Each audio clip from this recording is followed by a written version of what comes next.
Shapes. Hello kids, this is teacher James Lee, and now we will learn shapes. Shapes define the outline or the boundary of an object. Are you ready to know the different shapes?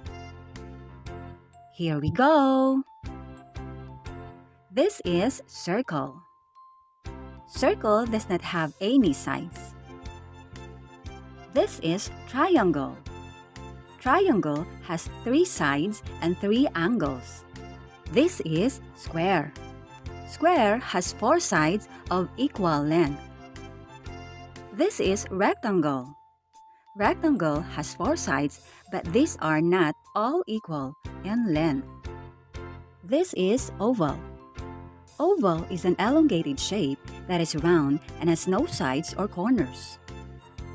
This is heart. Heart has 2 sides, 2 corners, and same length. This is diamond. Diamond is also called rhombus and has 4 sides. This is star. Star is also known as a regular star polygon. And now, you will identify the shape of the given object. Ready?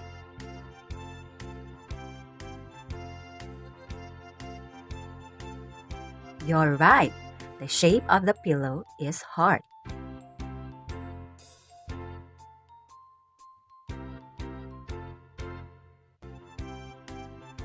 You're right.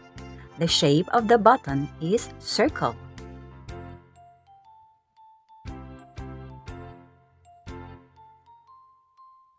You're right. The shape of the wallet is rectangle.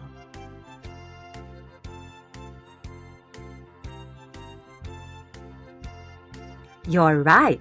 The shape of the mirror is oval.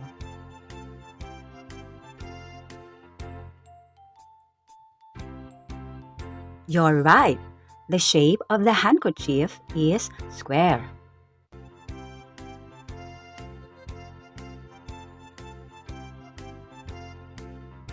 You're right. The shape of the starfish is star.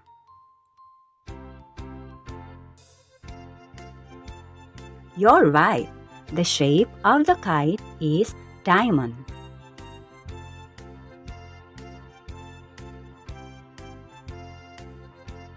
You're right. The shape of the roller is triangle. Great job, kids! Until next time!